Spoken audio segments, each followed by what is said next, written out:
Olá, boa noite a todos e a todas. Estamos iniciando mais um papo de gestão, hoje, dia 14/7, e o nosso papo de gestão hoje vai ser com um convidado. Todos os nossos convidados são especiais, mas hoje nós vamos ter um convidado muito especial. É o André Faria Gomes, é o CEO da BlueSoft. O André tem sido um grande parceiro, é meu companheiro de NRF, é um jovem empresário, um jovem empreendedor, e nós vamos bater um papo hoje sobre gestão e sobre supermercados, para a gente saber como é que está o pós-crise, aí o crise e o pós-crise, um segmento que não está sofrendo muito, mas sempre há uma mudança. Boa noite, André, seja muito bem-vindo aqui ao nosso Papo de Gestão, é um prazer muito grande tê-lo com a gente. Então, faça a sua apresentação aí, você pode usar do Papo de Gestão à vontade, seja muito bem-vindo. Boa noite, professor. Boa noite a todos que estão aí nos assistindo. É um prazer enorme poder estar aqui falando um pouquinho de tecnologia, falando um pouquinho de supermercado com vocês, que são dois temas que sou muito apaixonado e sou um grande fã aí do trabalho do professor Joedir, né? Tá sempre dando grandes aulas aí. Eu tenho acompanhado já há um bom tempo, tivemos juntos na NRF e desde então eu venho acompanhando aí tudo que ele diz. Temos que aproveitar aí as lições do professor para a gente poder aplicar aí nos nossos negócios, né? Eu sou o André, sou CEO da BlueSoft, é uma empresa de tecnologia aqui de São Paulo, que já tem 20 anos, e nós somos especialistas em sistema de gestão para supermercados de médio e grande porte. Mais recentemente, a gente entrou também no mercado de distribuidores e tem sido aí uma experiência sensacional poder trabalhar nesse setor supermercadista, poder ajudar os supermercados com tecnologia, especialmente nesse momento de pandemia. Tem muita coisa interessante acontecendo, né? Eu acho que a gente acabou acelerando muitas evoluções, fazendo com que muita coisa que acontecer em 5, 6, 7 anos acontecesse aí num período de alguns meses. Então, a gente vive tempos muito interessantes em que a tecnologia pode ajudar muito as empresas a atenderem melhor o consumidor. Então, professor, um prazer enorme estar aqui. Muito obrigado pelo convite. André, me diz o seguinte, como é que nós vamos ter a oportunidade, está chegando aqui, nossa audiência está começando a chegar, eu vou fazer uma apresentação aqui do por que a gente criou o Papo de Gestão, né? E eu dou sempre algumas dicas de gestão no início para que as pessoas que estão nos assistindo possam, ou seja, tem pessoas que nos assistem todas as lives. Eu estou aqui com Edilberto Coelho, lá da Bahia, o Paulo Lúcio, a Rosemary, ou seja, estão aqui chegando pessoas que são assíduas em todas as nossas lives, as quais eu peço desculpa porque sempre eu procuro repetir, porque a comunicação se dá pela repetição, né? Então, tem alguns conceitos de gestão que certamente daqui a pouco todo mundo vai praticar isso. O que eu quero é isso, todo mundo pratique aqui esses nossos princípios de gestão que a gente está divulgando. Também está aqui o Carlos Gobo, que é o Guto, lá de Campinas, estivemos juntos lá na NRF também, ele é o vice-presidente do Sindicato dos Lojistas lá de Campinas, está aqui também nos acompanhando. Então, eu vou compartilhar uma tela para a gente fazer uma breve apresentação aqui e iniciar o nosso papo. Excelente. Só um minutinho.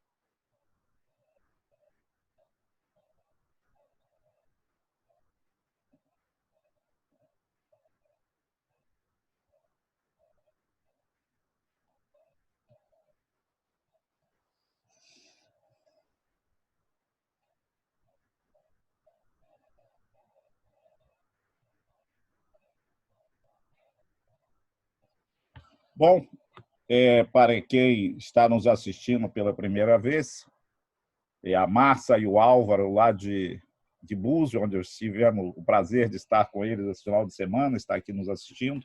Boa noite, Álvaro. Boa noite, Márcia, também. Sejam bem-vindos aqui ao nosso Papo de Gestão. Então, para aqueles que estão nos assistindo pela primeira vez, meu nome é Joedir Teixeira, eu trabalhei 25 anos na Petrobras, me aposentei cedo, aos 43 anos de idade, então eu faço parte do varejo, me aprofundei no varejo. Hoje eu sou um pequeno empresário varejista, tenho uma empresa de consultoria, fundei a Universidade do Varejo aqui no Rio de Janeiro. Então, a minha formação acadêmica, eu fiz administração de empresa, economia e ciências contábeis, fiz mestrado em gestão estratégica de negócio e fiz doutorado em administração. Também sou escritor, tenho aí 3 livros que eu sou coautor e tenho o mais novo livro, que Carreira Solo, que é a estratégia de gestão estratégica de negócio, que está aí disponível em todas as livrarias. E o que a gente faz hoje para o varejo? Então, eu hoje tenho 2 empresas, né? Uma cuida que é a Universidade do Varejo, ela cuida da parte de educação de varejo. Nós temos lá diversos cursos de MBA e curso de rápida duração, cursos de curta duração, justamente com o objetivo de capacitar as pessoas, ou seja, ampliar o conhecimento para quem atua no varejo, que é uma área que, lamentavelmente, tem pouca bibliografia, muito pouco se escreve sobre varejo aqui no Brasil. Então, eu procuro fazer esses cursos no sentido de dar uma capacitação bem técnica para os varejistas, e quem quiser saber mais, entre lá na Universidade do Varejo. Nós estamos com os cursos em promoção de R$ 359 pelo preço simbólico de R$ 70, para quem quiser ampliar os seus conhecimentos aí durante o período da quarentena, está à disposição. Também nós temos a JTB Consultoria, que é uma empresa de consultoria. Então, nós temos missão ao exterior, que a gente organiza todos os anos aí missão para a NRF, o grande show da NRF, e também fazemos consultoria em gestão estratégica de negócio, ou seja, toda a parte de gestão, nós atuamos nessa área de consultoria. Quem quiser conhecer também, entre lá na JTB Consultoria, e será um grande prazer se a gente puder contribuir. Eu sempre digo a seguinte frase: se o seu negócio está indo bem, parabéns e segue em frente. Mas se você está precisando de ajuda, sentir que você não está com alguns desafios, que você está com dificuldade de enfrentar sozinho, nós estamos à sua disposição para poder contribuir. Tá? Hoje, então, nós temos aqui o nosso convidado muito especial, o André, que vai nos abrilhantar aí com muitas informações aí sobre o nosso setor de supermercado. A gente procura trabalhar aqui com uma série de ferramentas de gestão, até como estudioso que eu sou de administração, a gente tem que usar todas as ferramentas que são cientificamente comprovadas, como balanço scorecard, planejamento estratégico, mapa estratégico, enfim. Aqui estão todas as ferramentas de gestão que a gente usa aqui no nosso dia a dia. E vamos falar um pouquinho, né, de gestão, o que é gestão. Quando a gente fala em gestão, muita gente pergunta: mas, professor, o que é gestão? Como eu posso usar gestão no meu dia a dia da minha empresa? Então, seja gestão numa grande empresa ou numa pequena empresa, o papel do gestor, o que o André faz lá no BlueSoft, o que eu faço da minha empresa, alguém que me contrata como consultor, na verdade, o que o empresário está querendo? Aumentar suas receitas e diminuir suas despesas, porque isso a diferença é o lucro. Então, gestão significa aumento de vendas, redução de despesas. E como se faz isso? Melhorando os processos. Não tem como se melhorar o resultado sem não mexer nos processos. E, certamente, nesse período de pandemia, os processos já estão sendo diferentes e serão mais diferentes ainda após a pandemia. Então, é necessário que você reveja todos os seus processos para você poder atuar nesse novo normal, uma palavra que tornou-se normal agora, é o novo normal. E, na verdade, a função da administração, no papel da administração ou da gestão, é planejar, organizar, dirigir e controlar o recurso da organização. Para fazer esse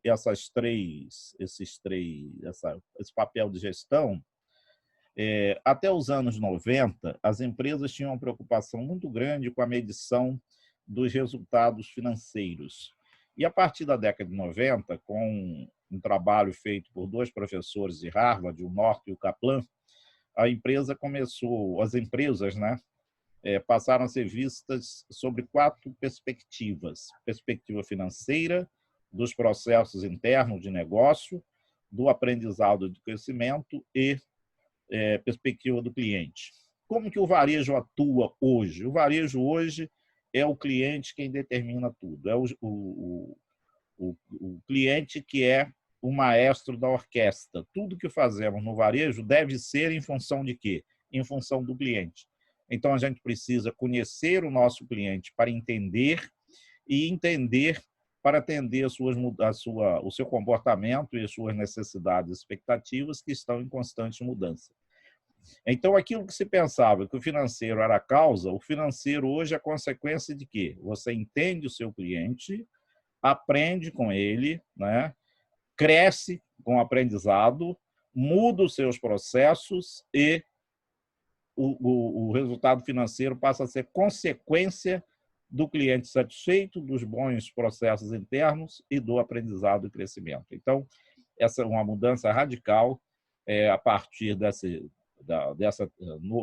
novo modelo de gestão desenvolvido pelo North e Kaplan, onde o cliente passa a ser toda a perspectiva que a gente faz, a gente deve fazer em função do cliente. Por exemplo, vamos fazer uma consultoria na área de logística. Qual é qual o foco, qual a perspectiva? Se é do cliente, então, em primeiro lugar, tem que ser os pedidos completos e entregues no prazo. O segundo é custo. Se for perspectiva financeira, eu vou no custo. Mas, se for no cliente, eu primeiro tenho que atuar em cima daquilo que causa, que gera valor para o cliente. Obviamente que eu preciso ver todas as perspectivas, mas o varejo deve trabalhar sempre dentro da perspectiva do cliente. Para fazer isso, né, a gente precisa também, são 3 ferramentas básicas de gestão que a gente tem que usar no nosso dia a dia, não tem como ser diferente, né? É ter um objetivo, esse objetivo precisa ter uma meta, precisa ter uma estratégia, o que eu vou fazer para alcançar as metas, e precisa ter um indicador para medir se eu estou indo em direção à meta ou não. Se eu não estou indo em direção à meta, o que eu tenho que fazer? Ou mudo a meta ou mudo a estratégia. Um exemplo bem claro, vamos imaginar que você pretende fazer uma viagem em dezembro, vou imaginar que já possa viajar em dezembro, eu vou fazer uma viagem, né, gastando R$50 mil dessa viagem. E se eu pensar só no financeiro? Então, o seu objetivo é fazer uma viagem, a sua meta é fazer uma viagem de 10 dias para os Estados Unidos, gastando X reais. A estratégia é como que eu vou contratar o hotel, como que eu vou comprar as passagens, como que eu vou conseguir o dinheiro, e eu tenho que ter alguma forma de controlar, que pode ser um cronograma, pode ser ou seja, eu preciso ter algum controle para saber se em dezembro eu vou estar com todas as minhas passagens compradas, hotel, com a passagem comprada, hotel reservado, enfim, se vai estar tudo preparado para a viagem. Tudo que você faz no seu dia a dia, na sua empresa ou até na sua vida familiar, é importante que você crie o hábito. A gente chega muitas vezes nas empresas, pergunta qual o objetivo de fazer isso aqui? E um gestor olha para o outro e aí, então não precisa fazer, para de fazer aqui. Porque tem muita coisa muitas coisas estão sendo feitas nas empresas e quando você pergunta o porquê, não há necessidade de fazer. Tem uma historinha boa que é o banco do comandante, um comandante de uma unidade militar chegou e estava em frente ao banco, estava um soldado lá de plantão em frente ao banco, lá no jardim E ele chegou e perguntou, escuta, por que esse soldado fica aqui em frente ao banco? e ninguém sabia responder o porquê. E aí mandou verificar o que aconteceu. E aí tinha um sargento lá que fazia a escala do pessoal, já estava quase indo para a reserva, muitos anos depois, perguntou, escuta, você que trabalha aqui, por que isso? Aí ele disse, agora eu lembrei, comandante. Há 20 anos passado, há X anos passado, tinha um comandante aqui, ele foi passando e sentou no banco, e o banco estava recém-pintado e ele sujou a calça. Ele levantou, chamou a atenção de todo mundo e mandou escalar um soldado para ficar ali em frente para que outras pessoas não sentassem no banco sujo de tinta. E 15 anos depois, todo dia, o sargento escalava o soldado para aquele local. Aí eu pergunto, quantos bancos do comandante pode ter na sua empresa? Dê uma olhada nisso aí, que eu acho que é uma boa dica. Será que tudo que você está fazendo é necessário fazer? Então, é uma dica que eu deixo aí para vocês aí sobre gestão. Tá? A outra coisa é a gente pensar em aumentar a receita e diminuir despesas. A gente precisa ter o foco centrado em 4 grupos de interesses que tem em qualquer empresa. Qualquer empresa sustentável, a gente trabalha dentro do conceito de negócio sustentável, e um negócio sustentável é aquele negócio que tem um cliente satisfeito. Para ter o cliente satisfeito, precisa ter o empregado satisfeito. O acionista precisa estar satisfeito, porque não existe empresa dando prejuízo, ela não sobrevive muito tempo. E a sociedade onde a empresa atua também precisa estar satisfeita. Então, no seu dia a dia, isso é como segurar um pardal na mão. Né? Você precisa estar o tempo todo olhando esses 4 grupos de interesse. Não pode privilegiar muito um em detrimento do outro, senão a sua empresa pode não ser sustentável. Também eu falo com vocês aqui toda quarta-feira sobre varejo, né? O conceito varejo é toda a venda de produto direto para um consumidor final, e o termo varejo no Brasil, né? Ele tem origem daquele instrumento de madeira que era usado para medir o tecido. O tecido, há 100 anos passados, não se vendia roupa pronta, então as lojas vendiam o tecido poderia ser fracionado e era medido com 1 metro. E essa era uma vara que se usava com a medida de 1 metro para medir. Então, esse termo de vara virou varejo, que é a compra do produto em pequenas quantidades. E também em Portugal, na Portugal é retalho, que vem também da venda de produto em pequenas quantidades, e na língua inglesa é o retail, que também é derivado do retalho da pequenas quantidades. Então, esse é o conceito de varejo. E se você trabalha vendendo um produto direto para um consumidor final, pode ser um produto ou um serviço, então você faz parte desse nosso grupo aqui, você é um varejista. Seja muito bem-vindo, então, ao nosso grupo. E nós vamos falar um pouquinho, rapidinho, para a gente entrar no papo, sobre o segmento de supermercado no Brasil. Tá? Isso aqui é o número de 2018, em 2019 o faturamento foi um pouquinho maior, foi em torno de 370 bilhões, mas o supermercado no Brasil em 2018 faturou 356, arredondando, bilhões de reais, né? Tem 89 mil, aí, praticamente 90 mil lojas de supermercado no Brasil, tem uma participação do PIB de 5,2%, é um segmento extremamente importante dentro do contexto do varejo, emprega 1.853.122 pessoas, né? Tem uma área de venda de 22 milhões de metros quadrados, é uma extensão enorme, e tem 227.634 checkouts. Então, esse número é o número da ABLAS, que é a Associação Brasileira de Supermercado, de 2018.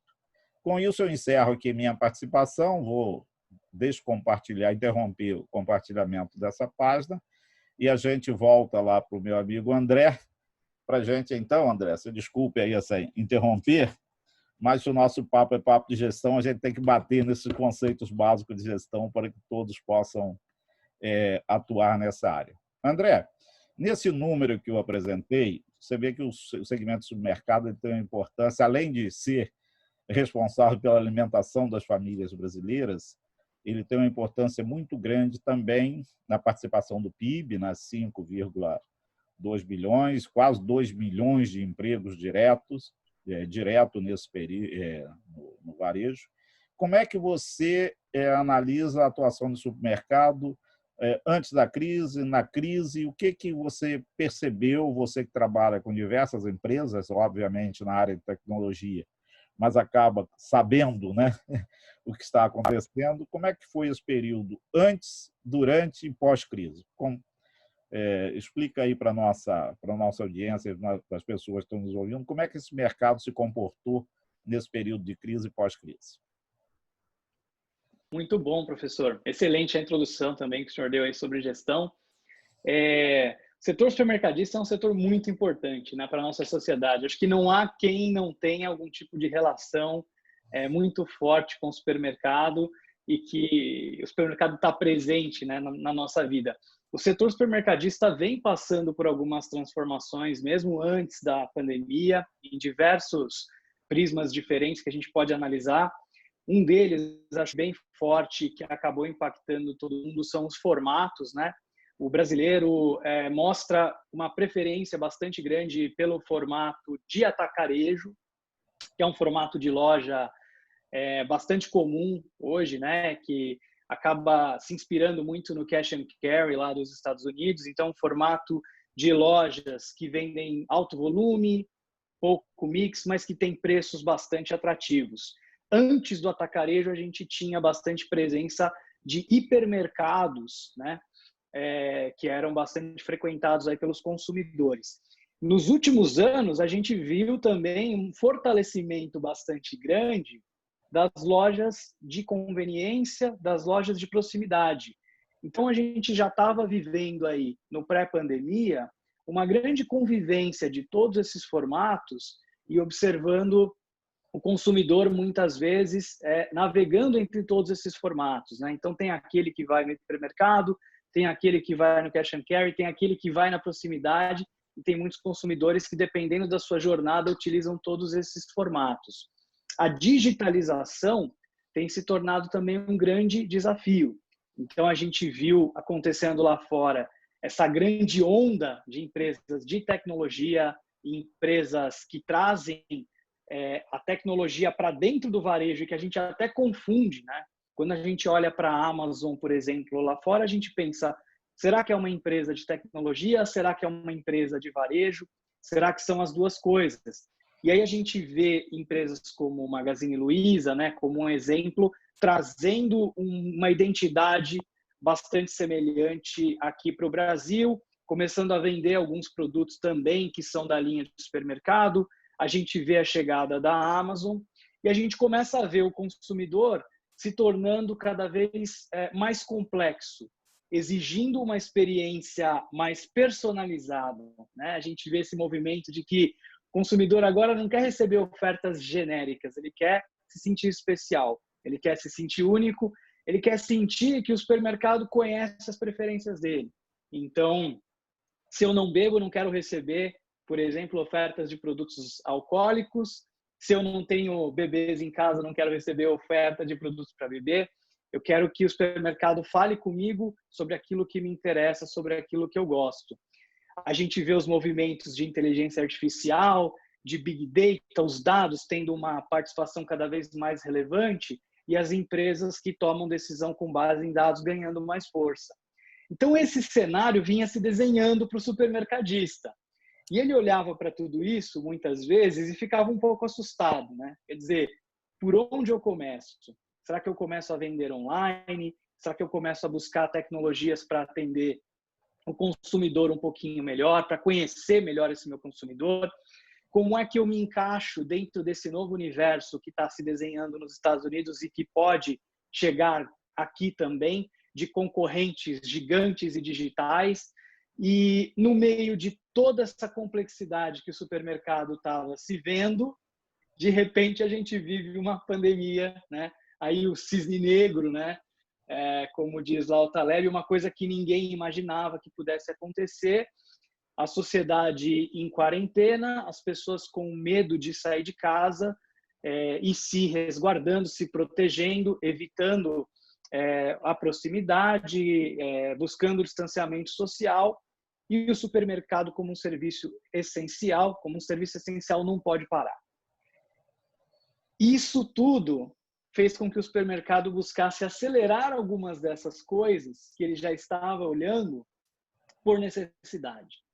Então, uma das sensações, né, indo para a questão de como é que a pandemia mudou esse cenário todo, é que para alguns supermercadistas que talvez ter uma presença online para atender o consumidor via e-commerce fosse o 10º item da lista de prioridades numa reunião de estratégia, numa reunião de conselho, do dia para a noite, professor, passou a ser o tópico número 1. Então, a gente sentiu um aumento de demanda dessa necessidade incrível, né? A gente teve mais procura das empresas de supermercado para que a gente ajudasse a ter uma presença online aí nos últimos 3 meses do que a gente teve o ano passado todo. Seja presença em marketplaces para vender nesses marketplaces como Rappi, Corner Shop, Jane, Supermercado Now, seja para ter sua própria plataforma, o consumidor agora quer comprar online. E muitos consumidores que estão sendo, de certa maneira, obrigados a comprar online pela primeira vez na vida, né? Aquele nosso tio, avô, avó, que era um pouco resistente à experiência de comprar online, porque gostava de fazer o seu passeio, de frequentar a loja, de selecionar suas frutas, verduras e legumes, de repente ele se vê com uma necessidade de comprar pelo e-commerce pela primeira vez, só que ele acaba gostando, ele acaba percebendo que a experiência também é boa. E ele vai levar esse hábito para depois da pandemia, quando a gente estiver vivendo aí esse novo normal. Então, muitos supermercadistas estão acertando em agir rapidamente nesse sentido e tem sido muito incrível para a gente poder participar disso.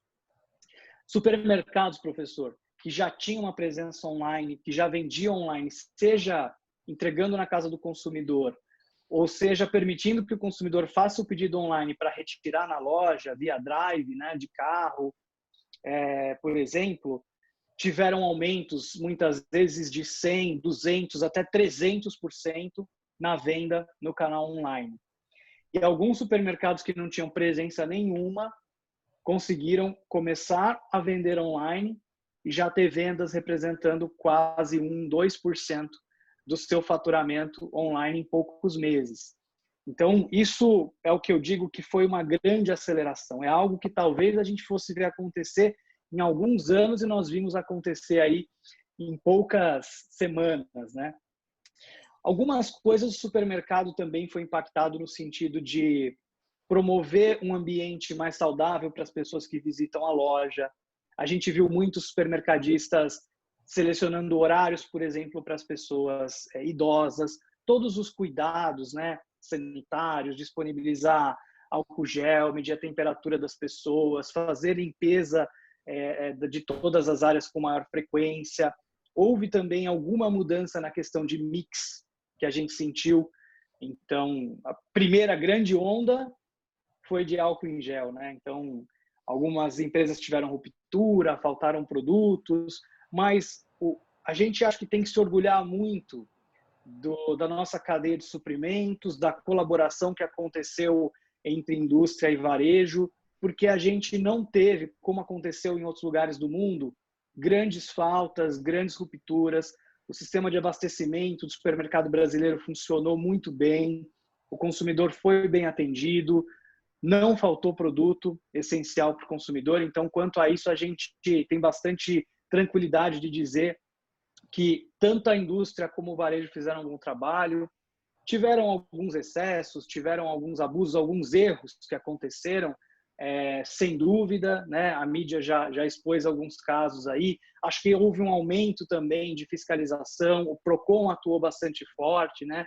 Os programas de televisão aí olhando bem e medindo os preços, mas de maneira geral a gente está bastante orgulhoso da maneira que o supermercadista brasileiro conseguiu responder aos primeiros sinais aí da pandemia, e eu acho que no final de tudo isso o consumidor, né, O senhor bem explicou aí que a gente tem que sempre olhar também da ótica do consumidor, a gente não pode olhar para o nosso negócio como supermercadista somente do nosso ponto de vista, e eu acho que o consumidor vai acabar ganhando bastante aí com todo esse avanço que aconteceu por conta do coronavírus. André, muito bem colocado a sua posição aí com relação ao que você observou nesse período, que é o que nós que somos estudiosos aí do assunto também vemos que está acontecendo no mercado. E a gente observa que, no início, eu até acompanhei lá com o pessoal da APAS, que tinha alguns consumidores que tentaram aumentar preço de forma abusiva, e as associações também agiram muito bem no sentido de... Eu acompanhei lá com o grupo, nós participamos lá do papo de varejo, né, do nosso amigo Olegário, e aí a gente viu que as associações de supermercados trabalharam de forma firme junto aos fornecedores, não abriram mão, e a gente, há pequenos casos isolados, mas a gente não teve abuso, né, de aumento de preço. Então, acho que isso foi muito legal. Esse dia eu estava participando de uma live com o Marcelo Maia. Marcelo Maia é o CEO hoje do supermercado Dias, né, que é uma rede grande, tem 900 lojas.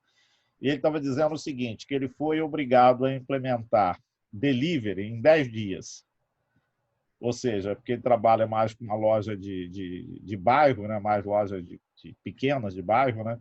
Então, em 10 dias, ele teve que implementar o delivery e a venda, o e-commerce, que vinha pensando há muito tempo, ele também teve que implementar de forma rápida. Então, a gente verifica, André, que a Covid-19 foi, sem dúvida, um grande acelerador da tecnologia nas organizações. Ou seja, esses dias me perguntaram se valeu a pena ir à NRF desse ano, porque nós fomos, para quem está nos ouvindo pela primeira vez, né, é um evento de 40 mil pessoas, 99 países, 300 palestrantes, e saímos de lá com uma expectativa excelente sobre o ano de 2020 para o varejo, e 2 meses depois, aquele local onde estavam reunidos 40 mil pessoas virou um hospital de campanha cheio de leitos, cheio de pessoas doentes. Então, uma foto assim, muito emblemática, as 2 fotos, que eu até escrevi um artigo, postei essas 2 fotos. Mas o que a gente percebe é que tudo que todas as tendências que foram apontadas lá na NRF, que ia levar uns 6 meses, 1 ano, 2 anos para acontecer, ela aconteceu em 2 meses. Então, o que aconteceu foi uma antecipação muito grande de todas as tendências. Por exemplo, o e-commerce é uma tendência, né? O uso das mídias sociais era uma tendência. Mas aí todo mundo, eu sempre digo que o pequeno empresário do interior teve que contratar um especialista em TI, né, que é o seu neto de 5 anos, de 6 anos, 7 anos, para começar a usar as mídias sociais para se comunicar com seus clientes, né? Então, realmente, foi o grande impulsionador das tendências que já estavam próximas a acontecer, já estavam acontecendo no mundo. Mas você falou uma coisa aí, André, bem importante, né, que me chamou a atenção, é que hoje as empresas, de um modo geral, elas têm que conhecer o seu cliente, né, para não oferecer bebida alcoólica para quem não bebe, não oferecer fralda para quem não tem filho pequeno. Na verdade, o que está acontecendo, para as pessoas que estão nos assistindo, é que o varejo hoje, usando principalmente a inteligência artificial e toda a tecnologia, ele está voltando ao que era 50 anos passados. Que há 50 anos passados, num pequeno supermercado lá da minha cidade, Conceição de Macabu, o dono sabia tudo que as pessoas compravam, né? Você chegava no açougue para comprar carne, o açougueiro nem olhava, nem perguntava. Ele ia lá, sabia a carne que sua mãe comprava, sabia a espessura do bife, sabia a quantidade, comprava a carne, cortava, embrulhava e te entregava para o garoto que ia lá comprar e ia embora. E anotava no caderninho. Na verdade, tudo isso, a tecnologia está levando a fazer a voltar esse passado, né? Então, a gente trabalhava com marketing geral, hoje a massificação individualizada. Eu preciso conhecer exatamente cada um do meu cliente.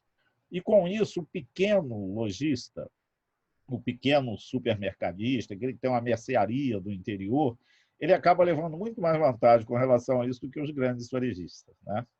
Então, como é que você trabalha mais com o grande? O nosso objetivo aqui do Papo de Gestão é a gente trazer dicas de gestão e trazer informação, principalmente para o pequeno e médio varejista, que não tem acesso, né? Não vai para a NRS, não tem acesso aos grandes eventos de varejo, não pode contratar um consultor, não tem acesso à literatura.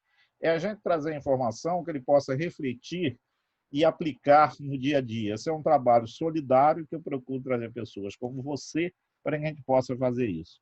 Como é que você vê o que o pequeno varejista, o pequeno supermercadista do interior, de bairro, o que ele pode aproveitar, né, das oportunidades surgidas nessa crise e pós-crise? Como é que você já pensou nisso? Como é que ele pode aproveitar essas oportunidades? Eu acho que, de fato, assim, todo esse desafio que a gente está vivendo, né, pode ser visto como uma grande oportunidade, e é muito importante a gente ter essa postura dinâmica, essa postura de se adaptar rápido, essa postura de conseguir desafiar a maneira que a gente fazia as coisas antes e as regras antigas, né? A história que o professor contou no início, daquela regra que se perpetua, a gente vê muitas vezes acontecendo. É importante o varejista, independente do tamanho, olhar para o mundo de uma forma dinâmica e tentar acompanhar essas mudanças que vêm acontecendo no mundo, respondendo rapidamente. Muitas empresas são familiares no varejo, é muito comum. Então, sugiro aos varejistas familiares, especialmente aqueles que têm os jovens da família trabalhando, permitam que esses jovens sejam protagonistas do negócio. Eles conhecem muito bem o comportamento desse novo consumidor, eles fazem parte dessa geração, dê voz para eles no negócio, isso é muito importante. Mas, mais do que tudo, muitas vezes, essas novidades todas parecem ser coisas muito complicadas, coisas que requerem investimentos muito grandes, mas muitas das vezes, isso é muito interessante, professor, para a gente conseguir os resultados, a gente precisa fazer o básico muito bem feito. Muito bem feito. Então, a gente às vezes está preocupado, a gente vê na NRF, vê em outros eventos, isso é muito legal, por exemplo, drones que sobrevoam os estoques e já te indicam uma série de problemas, fazem contagem, te falam o que vai faltar, o que vai sobrar. Mas, às vezes, a gente está olhando para isso e no nosso varejo a gente não está fazendo inventário com frequência, a gente não está medindo cobertura de estoque, a gente não está olhando para a ruptura, a gente não está criando alguma maneira, seja qual for, de pegar um feedback do cliente, identificar se o mix do cliente que visita, se o mix está bom para o cliente que visita a minha loja. Se eu estou conseguindo deixar esse cliente satisfeito, se eu estou conseguindo fazer com que ele volte à minha loja mais vezes. Então, muitas das coisas que a gente precisa efetivamente fazer para ter bons resultados, a gente precisa fazer pautado em bons processos.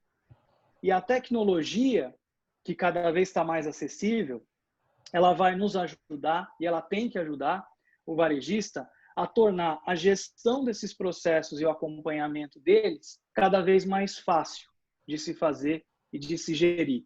Mas então acho que a gente, como uma recomendação para todos é olhar para a gestão do negócio e olhar para a adaptação. Não existe estabilidade, né? O mundo está mudando numa velocidade muito grande, muito maior do que mudava antes, e a gente precisa então estar disposto a estar aberto para mudar um pouco a maneira que a gente trabalha, para mudar um pouco a maneira que a gente olha para o consumidor, a maneira que a gente olha para a gestão.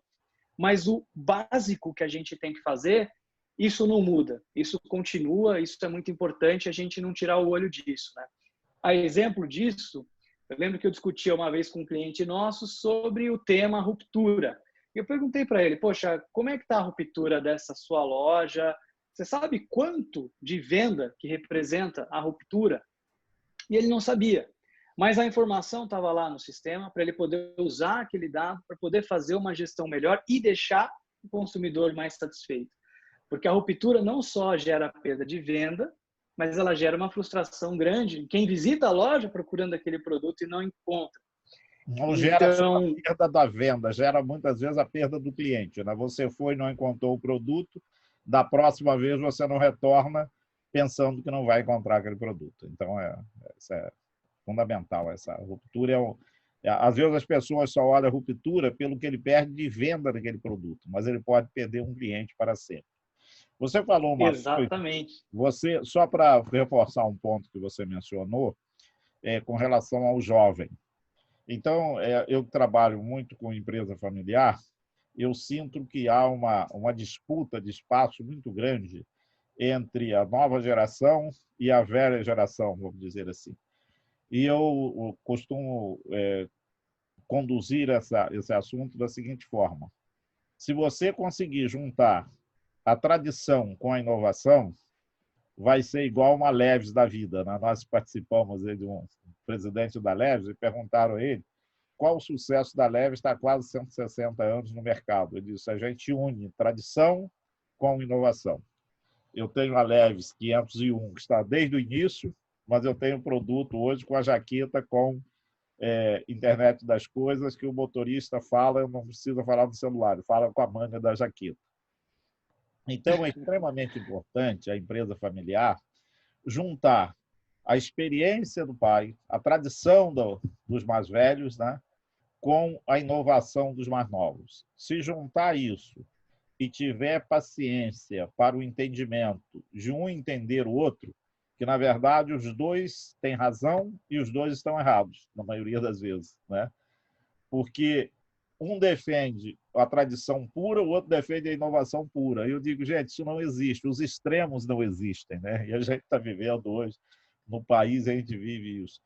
Não é só tradição, nem só inovação. Vamos juntar as duas coisas. Se a gente, o inovador ceder um pouco e o tradicional ceder um pouco, eu não tenho a mínima dúvida que esse é o caminho do sucesso. Então, nem o fundador está totalmente errado, nem o inovador está totalmente certo. Então, o que precisa, quem está nos assistindo, é extremamente importante a construção desse caminho entre os dois termos. Eu acho que isso é fundamental.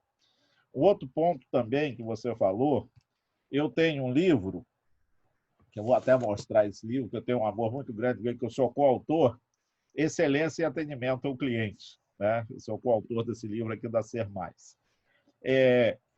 E a gente, com relação ao cliente, o Renato Guedes, que está nos assistindo, o professor Renato Guedes trabalha comigo, o Vladimir Leite, meu colega de doutorado, está lá no Amazonas, lá em Manaus, nos assistindo, a Delza Lacerda, ou seja, o Wilson Pereira, tem muita gente, o Vitor Pita, tem muita gente aqui nos assistindo. Então, eu sempre digo o seguinte, o Renato é que eu brinco sempre com o Renato. Sobre o cliente, você não acha nada. Se achar, devolve que não lhe pertence. Pergunte-o, né? Cria o hábito de estar ouvindo o seu cliente. Você num supermercado, pequena cidade ou de bairro, cria o hábito. O cliente entrou na sua loja, ele vai saindo, pergunta a ele, escuta, o senhor encontrou tudo que o senhor estava procurando? Faltou alguma coisa? O que faltou que o senhor procurou e não encontrou? Não precisa estar ouvindo 100%, mas se você ouvir 10%, você já tem uma noção do seu cliente. Né? Pergunta-se naquela experiência dele o que ele mais gostou no supermercado e se teve alguma coisa que ele não gostou. Isso é o simples, André, que faz uma diferença enorme no varejo. E as pessoas muitas vezes estão preocupadas com alta tecnologia e não fazem o dever de casa. E varejo é feito de detalhes.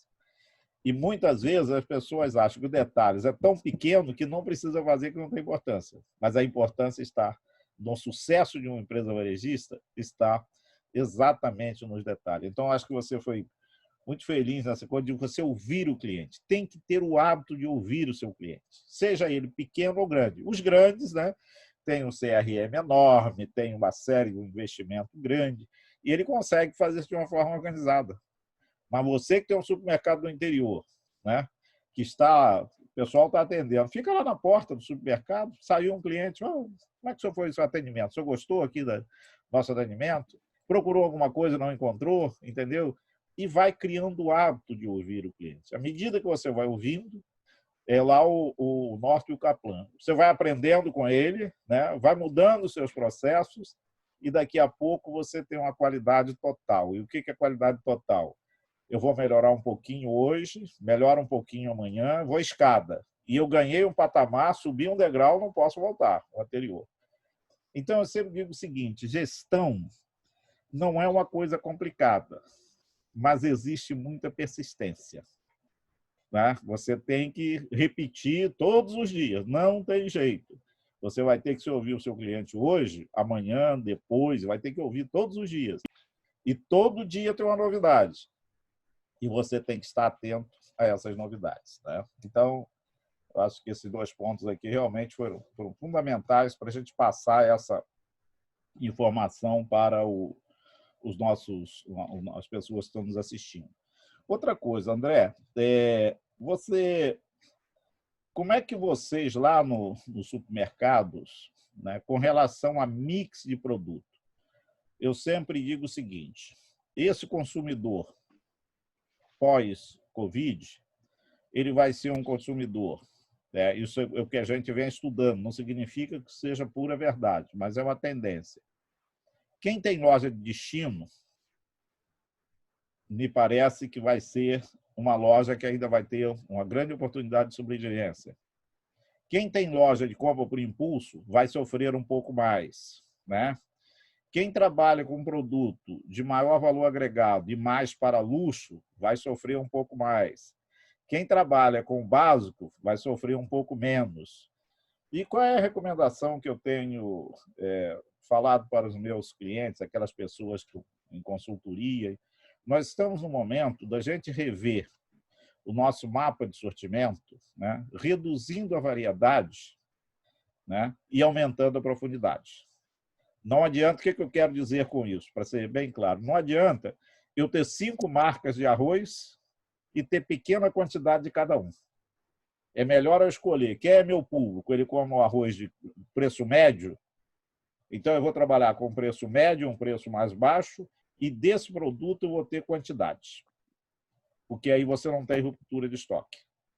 Então, é extremamente importante nesse momento rever o seu mapa de sortimento e, para quem, muita gente que está nos ouvindo talvez não tenha essa experiência, existe um princípio de Pareto que ele diz o seguinte, 20% dos seus itens, dos seus SKUs, representa 80% das suas vendas. Pouca gente sabe disso no varejo, tá?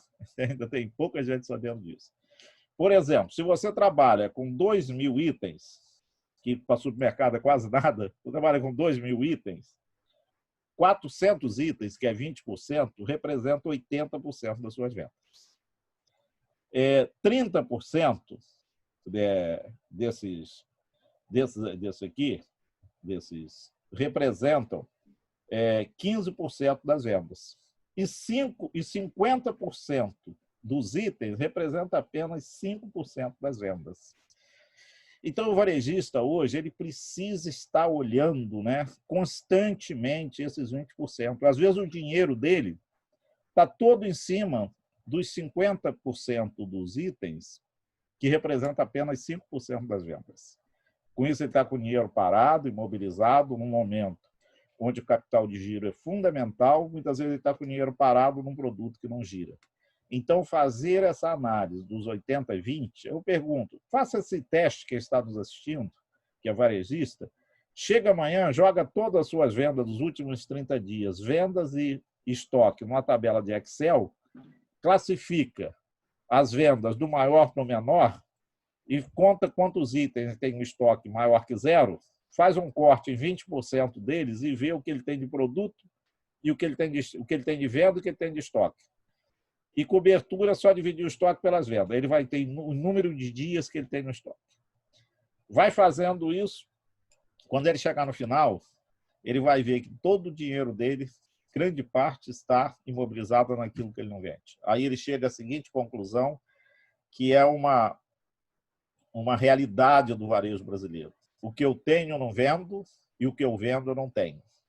O meu espaço está sendo ocupado por produto que eu não vendo e o meu dinheiro, o meu curto capital de giro está sendo envolvido no produto que eu também não vendo. Então, essa é uma sugestão que eu deixo aqui no ar, né? Porque essa gestão de estoque, principalmente nesse momento, a redução da variedade e aumento da profundidade é fundamental. Como é que você analisa isso? Você acha que isso tem alguma lógica no dia a dia do supermercado? Sem dúvida, sem dúvida. Não, a gestão de estoque é essencial para o supermercado ser bem sucedido, fazer uma boa análise de curva ABC. E tudo isso vai afetar todos os processos do varejo, não só de operação de loja, mas se tiver diversas lojas, a questão toda de logística, volume de compras. E isso é uma coisa que realmente tem que se tomar muito cuidado, porque muitas vezes a gente olha para oportunidades de comprar grandes volumes por um preço baixo, mas o custo de armazenamento, o custo do espaço, tudo isso também pode acabar causando um prejuízo maior do que o benefício que parecia ser a compra de grande volume, né? Então, otimizar as categorias bem e otimizar bem a cobertura de estoque é essencial. Eu acho que um primeiro passo de tudo isso é cada varejista entender quem ele é e para quem, e se posicionar bem nesse sentido. Então, a gente tem clientes muito bem sucedidos como supermercadistas, trabalhando com pouquíssimas marcas e otimizando para a venda com preço baixo e alto volume. E a gente tem outros clientes muito bem sucedidos também para outro público de clientes, professor, em que eles têm um mix bastante abrangente. Então, às vezes, comparando com esse cliente que trabalha com poucos itens, vai ter a marca principal, a marca própria e talvez uma marca ali que não seja líder, com outro cliente que tem um mix muito grande, os dois são bem-sucedidos com estratégias totalmente diferentes, mas eles entendem essa estratégia. Para isso é que lá no meu livro de gestão estratégica de negócio, a gente menciona isso, né? Você tem que entender o seu mercado-alvo, entender o seu público-alvo, entender onde você está inserido e qual é o seu papel dentro daquele mercado. Aqui no Rio, nós temos uma cadeia de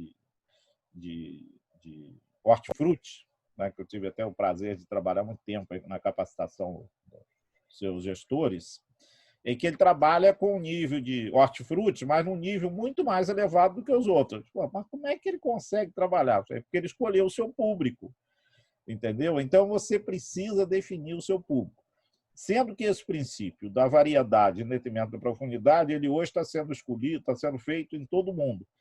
Por exemplo, o presidente mundial do Walmart, esse ano, ele fez um trabalho no Walmart, é um garoto novo, ele foi um palestrante lá, deve ter cerca de uns 40 anos, ele começou lá como repositor no Walmart, e hoje é o CEO mundial do Walmart.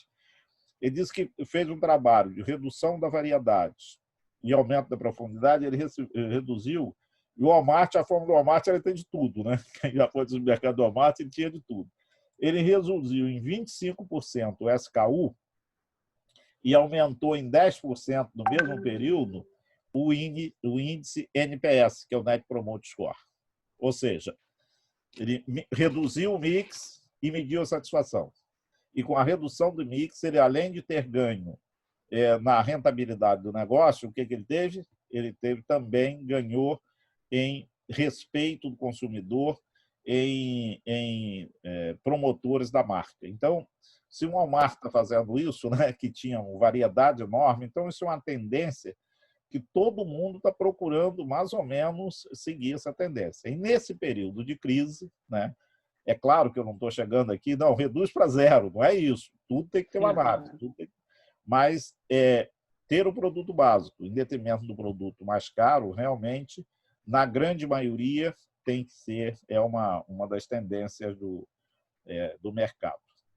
Isso acaba reduzindo bastante a complexidade da operação também, né? São menos itens para ser expostos, mais espaço de gôndola com menos itens, menos risco de ruptura, menor complexidade logística, no abastecimento, menos picadeira, você consegue mandar mais caixa fechada, mais pallet fechado. Tudo isso deixa a operação mais barata, permite que você trabalhe com margens mais agressivas e o consumidor vai ter menos frustração também na questão da ruptura. Então, sem dúvida, é um modelo que tem inúmeras vantagens aí. E tem outra coisa, né? Pode falar, André. A gente sentiu, professor, assim, uma primeira onda, né? Logo que aconteceu a pandemia, de aumento de vendas de produto de necessidade básica mesmo, né? Além de arroz, feijão, açúcar, sal, óleo, farinha, enlatados, papel higiênico, produtos de limpeza, papel higiênico, né? Aquele medo de ficar sem papel higiênico aí que parece que pegou no mundo todo, né? Questão toda de EPIs também, então venda de luva, de máscara, venda de termômetro, produtos naturais, vitaminas, tudo isso. Depois a gente viu uma segunda onda, que é quando as pessoas já estavam mais tempo em casa, então aumento de consumo de produtos orgânicos, aumento também de bebidas alcoólicas, aumento de cereais, aumento de venda no FLV, porque muita gente que estava acostumado a almoçar nos restaurantes passam a almoçar em casa, passam a cozinhar em casa. E também alguns itens de entretenimento. Para quem vende gift card, por exemplo, aumentou bastante. Gift card de Netflix, Google, PlayStation, Microsoft. Tudo isso também acabou aumentando bastante. Uma coisa é bom a gente deixar bem claro o seguinte. Como é que se ganha dinheiro no varejo, né? Nem todo mundo consegue ganhar dinheiro no varejo. Mas no varejo você tem duas oportunidades de ganhar dinheiro. Ou você ganha dinheiro com a margem, ou ganha dinheiro com o giro. Tá? Eu sempre brinco, eu tenho um amigo nosso, que é o Rodrigo Vaz, que é o sócio da Taco, e eu brinco com ele o seguinte, o melhor negócio do mundo era você vender calça de jeans com o giro da Taco e com a margem da Diesel. Né? Na Taco, uma calça custa menos de R$100, e na Diesel custa acima de R$2.000. Então, o ideal era você vender, ter o mesmo giro que ele tem com a margem da outra, mas isso não se consegue, né? A briga dos varejistas é procurar aumentar a margem e aumentar o giro, mas isso é incompatível. É igual liquidez, rentabilidade, segurança, liquidez e rentabilidade no investimento financeiro. Dificilmente você consegue, você vai ter que buscar um equilíbrio. Então, se você ganha dinheiro com a margem e com o giro, nesse momento em que as pessoas estão, todos nós estamos mais pobres, e quem não ficou mais pobre não está com disposição de gastar, né? Porque o varejo tem 4 pilares básicos do varejo. Que você sabe disso tanto quanto eu. Você tem 4 pilares básicos. O varejo depende de emprego, depende de renda, depende de crédito e depende de confiança. Né? São os 4 varejos, os 4 pilares que sustentam o varejo. Se eu perguntar isso, como é que você enxerga esses 4 pilares daqui para frente? Você vai ver que os 4 estão em dificuldades. Né? Você está com desemprego muito alto, a renda das pessoas, mesmo quem não ficou desempregado, a renda foi lá embaixo, porque com a redução de salário, com tudo isso, a renda foi lá embaixo. O empresário não está faturando, também a renda foi lá embaixo. O crédito também está com uma dificuldade enorme, que ele não está chegando à ponta, né, onde deveria chegar. E o crédito ao consumidor também, está todo mundo com medo de vender. Né? E a confiança com tudo isso lá embaixo, ninguém sabe o que vai acontecer. Então, certamente, nenhum negócio vai ser como era antes. Todos os negócios vão ter que passar por profundas transformações. E uma delas vai ser com relação à margem. Dificilmente a gente vai conseguir manter as mesmas margens mantidas antes da Covid-19. Então, o que vai acontecer? Se eu não vou conseguir ganhar dinheiro na margem, eu só tenho um jeito, eu tenho que aumentar o giro. Né? E para aumentar o giro, só tem um jeito, reduzir a variedade e aumentar a profundidade, tornar o negócio mais simples, né, na operação e torná-lo mais rápido também. Então, essa combinação, né, de baixa, os pilares do varejo enfraquecido, que você não consegue manter a margem, é fundamental nesse momento que você procure atuar em cima de melhoria do giro. Né? Então, a gente está, por exemplo, você que tem uma loja grande com aluguel, de repente você vai ter que reduzir o tamanho da loja. Para reduzir o tamanho da loja, eu preciso reduzir a minha variedade de estoque. Né? Se eu reduzir o tamanho da loja, muitas vezes eu reduzo o custo de ocupação. Então, eu estou fazendo muita consultoria nesse momento, onde eu tenho que fazer o orçamento base zero. Ou seja, esqueço tudo que vendia antes, né? Faço uma estimativa de venda que nos primeiros momentos tem chegado a 50% até o final do ano para algumas operações. Tá? Dificilmente alguém vai chegar ao final do ano, a não ser o segmento de supermercado e farmácia, mas os outros segmentos vão chegar ao final do ano vendendo mais de 60% do que vendia ano passado. Dificilmente, né? Vai acontecer isso. Então, é pegar esse novo valor, esse é o meu patamar. Qual é a minha margem de contribuição com as novas margens? Então, eu tenho uma margem de contribuição. Então, para essa venda, qual é o pé que cabe dentro desse sapato? Qual o custo que eu tenho que ter para caber dentro desse orçamento? Ou eu tenho um capital de giro muito grande para esperar 1 ou 2 anos botando dinheiro para bancar aquele capital de giro, ou eu vou ter que reduzir minhas despesas, né, para adequar dentro desse novo custo. Então, é fundamental que você pense nisso, você que está nos assistindo, que é um empresário, pense nisso, né? Que o seu orçamento não vai poder ser igual ao orçamento que você tinha antes. Isso eu estou fazendo com as empresas, inclusive com retirada, reunindo a família, olha, aquela retirada gorda que fazia todo mês, né? Agora não é mais possível, agora vai ter que se enquadrar dentro disso aqui e fazendo um termo de conduta para todo mundo assinar, todos os sócios assinarem, os membros da família assinando, que a partir de agora vai ter que conviver dentro, porque se ele não aprender a fazer um orçamento dele, pessoa física, como é que ele vai seguir na empresa? Então, a primeira coisa é planejá-la, fazer um planejamento financeiro da sua vida pessoal. E você tirava 40 mil, agora você vai ter que conviver com 20 nesse primeiro momento. Ah, mas não se vira. Se você não sobreviver com 20, você vai sobreviver com 0 daqui a pouco. A sua empresa vai quebrar, se você não fizer isso. Exatamente. Entendeu? Então, esse orçamento base zero também é outra atitude aí que não adianta que não se resolve problema complexo, né, com sorriso, com brilho nos olhos e sorriso nos lábios. Nesse momento, tem que ter alguma lágrima também, tem que ter algum sacrifício, porque quem não conseguir fazer sacrifício não vai conseguir sair do outro lado do túnel. Né? E está cheio de oportunidade, né, professor? Um exemplo que a gente pode citar aí do setor supermercadista, né, conectando com tudo isso que o professor falou, a gente pode olhar, por exemplo, para perdas no setor supermercadista. Se a gente olhar para o número da Associação Brasileira de Prevenção de Perdas, a ABRAP, ou mesmo para o número da Abras, a gente vai ver que gira em torno de 1,8% do faturamento do supermercado é perda, quase na média. Tamanho da margem, né? Pegar... É quase o tamanho Exatamente. da margem líquida. Você ganha 2 e pouco, não chega a 3 de margem líquida. E aí a gente olha, professor, a gente vê alguns clientes nossos, aí, supermercadistas, que conseguem diminuir para menos de 1%. Então tem 1% de diferença aí, que se feita uma boa gestão de estoque, se feita uma boa prevenção de perdas, você devolve para a margem.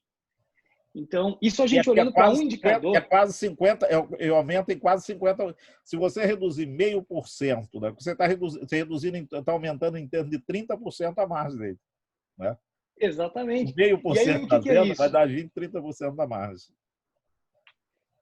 E isso acaba sendo processos. Quando a gente olha para quem tem 0,8% de perdas e para quem tem 2%, 3% de perdas, e você fala o que muda do supermercado A para o supermercado B. E aí você começa a olhar inventários periódicos, acompanham bem os indicadores, fazem auditoria de presença dos produtos em gôndola, tem todos os cuidados, né, de prevenção de perdas no recebimento de mercadorias, e não é nenhum bicho de 7 cabeças, não é rocket science, né, não é aquela coisa maluca, é uma coisa que qualquer empresa com bons processos, com uma boa gestão, com alguma ajuda, talvez, no sentido de dar um caminho, um direcionamento, vai conseguir fazer, vai conseguir melhorar. Então, você varejista que está nos ouvindo, aproveite esse momento para conhecer bem os seus números e para buscar otimizar tudo isso que você tem oportunidade ainda de otimizar, porque com certeza você pode sair desse momento de crise, de dificuldade, mais fortalecido do que você estava antes. Né? André, realmente já estamos aqui com 1h05 no ar. Realmente o nosso horário está chegando ao final, né? Eu quero agradecer aqui a Maria Luísa Dutra, a Elizabeth Paulista, que está lá em Alegrete, no Rio Grande do Sul. Hoje comprou meu livro. Beth, seu livro foi despachado hoje, tá? Você vai receber aí proximamente o seu livro. O Wilson Pereira, que está aqui, excelente. Parabéns, professor Juedi e André Faria. Excelente. Obrigado a você pela audiência, André. O Renato Guedes, a Covid-19 foi o maior diretor de inovação de todos os tempos. A Mônica Veloso, que trabalha com a gente, está aqui nos assistindo. O Vladimir também. Assimilar, adaptar e inovar é a solução. O Jorge Rosman. Parabéns, meu amigo Juedi, sempre atualizado, profissional exemplar. Obrigado. O exemplar é o bom, e você que está aqui nos assistindo, você que merece aqui os aplausos. O Fábio Faria, ótimo, uma aula. Parabéns a você e o André, professor. O Irani Varela, há necessidade de inversão do processo de varejo. O Irani é meu irmão, que o destino me impôs, foi meu colega de Petrobras durante 30 e poucos anos, está sempre nos acompanhando aqui, sempre também nos aconselhando, é um dos grandes gestores, foi uma liderança em gestão, que aprendemos muito junto, e ele está aqui nos assistindo também. A Cleide Linhares também foi minha aluna de MBA, é uma gestora aí de uma rede de grande cadeia de eletrodomésticos. Parabéns aí pelo seu caminho, Cleide. O Otávio Farias, né? O Otávio Faias, muito bom, um belo aprendizado, parabéns. Vanessa Leno, ou seja, Marcele Marquesan, ou seja, muita gente nos assistindo aqui. Realmente a nossa live tem dado aqui ao longo da semana em torno de 600, 700 pessoas que têm visto, e eu espero que a gente possa estar contribuindo, né, com essas informações para que principalmente o grande já tem, né? E se não tiver, ele tem como buscar essas informações, mas principalmente para o pequeno e o médio. Eu espero que a gente tenha contribuído com essas informações. Agradecer, como sempre, brilhante você, André. A gente vai para os Estados Unidos e volta de lá cheio de informação, cheio de... É o nosso dia a dia, né? A gente passa lá viajando o dia todo, andando o dia todo, a gente anda mais de 20 quilômetros por dia, visitando lojas, visitando inovação, tirando foto, fazendo vídeo, ou seja, aprendendo, né? Isso é muito